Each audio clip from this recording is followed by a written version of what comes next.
asalaamaaleykum man la monsieur Dieng Abdoulaye Ibn Abbas di prof mathématique ci Ansar Sunna Muhammadiya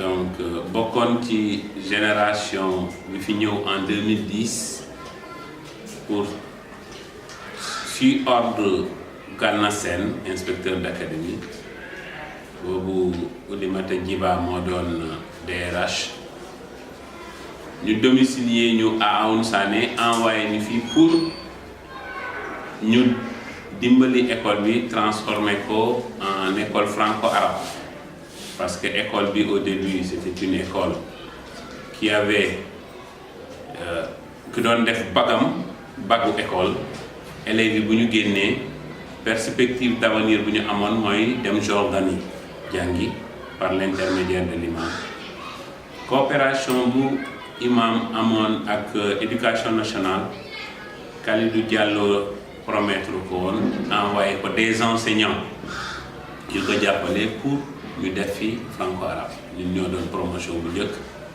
ñu ñëw fii on a fait depuis 2010 on est là transformer l'école bi dugal fii français parce que début bi amuloon arabe rek moo fi amoon ak éducation religieuse ci la ñu nekkoon di liggéey depuis 2010 après par la suite ñu commencé indi ay fonctionnaires de l'État ñu leen di domicilier au niveau de l'école ce qui leur permettait maintenant les professeurs yooyu dépendent directement de l'école Ansar Sunna Muhammadiya. Donc la formation s'est continuée, nous initier élèves au français avec le programme officiel de l'éducation nationale. Nous avons présenter des candidatures au baccalauréat. Après le baccalauréat, il y a des résultats probants. Les élèves, beaucoup d'étudiants maintenant de l'école sont dans les instituts, dans les universités. Mais la plupart ils sont orientés dans les universités du Sénégal. Parce qu'au début ça n'a pas été facile, mais maintenant élèves yi intégré le français. Le programme officiel de Nuyang. L'année dernière, Imam remanié l'organisation du bureau, nommément directeur des études.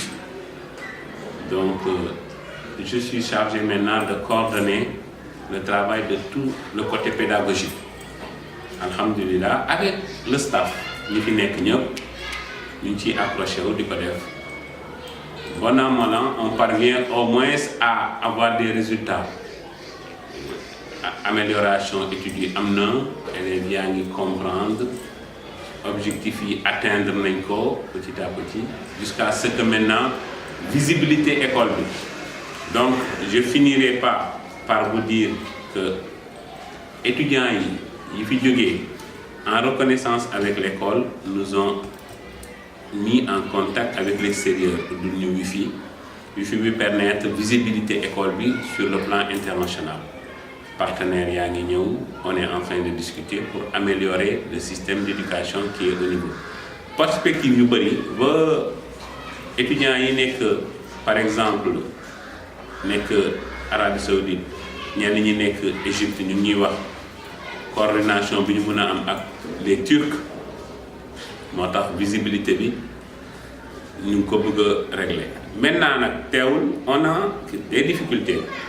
Par exemple, imam objectif bi mu joxé école bi c'était quoi? C'était pour lutter contre l'analphabétisme pour xalé yi baña bay jang. Lolu moy principal objectif. Motax mensualité bi c'est la mensualité les plus faibles de la commune de Bignona. Élèves 3 000, 4 000 lañuy fait par mois. Ça ne permet pas de couvrir tout ce que les charges fixes de l'école. Motax yenni on a tellement de problèmes sur ça pour nous gérer lolu. On est obligé de colmater comment arrondir les angles. Même en ce moment am nañu un aménagement ou école bi, on est obligé de nous def ci ay abri provisoire pour supporter classe yu fi nek.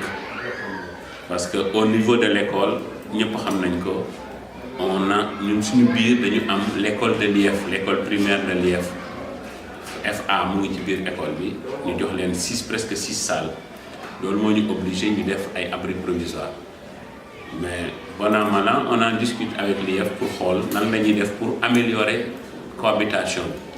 Il nous aide beaucoup dans beaucoup de domaines wax dëgg yàlla d'une manière manuelle yu bëri IEF daf ñu koy octroyer avec collaboration bi ñu nekk tout ce qui vient pour l'école FA da ciy ajoute da ciy boole waale waa ANSAR ñu ngi profiter de l'occasion di remercier IEF Issa Ndior wax dëgg yàlla mu ngi jàppale dans ce travail.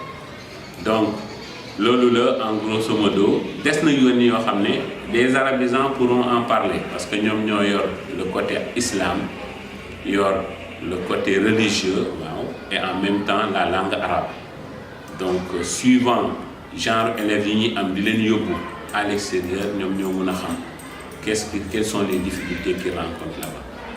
Dinaa bàyyi Ismaïla wala si Oustaz Aliou ñoom ñu ñëw intervenir dans ce domaine mais tout est-il que rek on est bien heureux d'être là et de pouvoir aider l'imam à lutter contre l'analphabétisme qui se passe au niveau dans la région parce que la région c'est un peu difficile parce que souvent élèves yi ils viennent sans pièce, sans extrait de naissance, sans papier d'identification. Donc loolu yëpp il faut que ñu éveiller ci nit ñi pour ñu mën ci taxaw jàpp. Donc inchallah Lamine bu intervenir on va voir avec le directeur qu'est-ce qu'il faudra ajouter en plus. Je te remercie.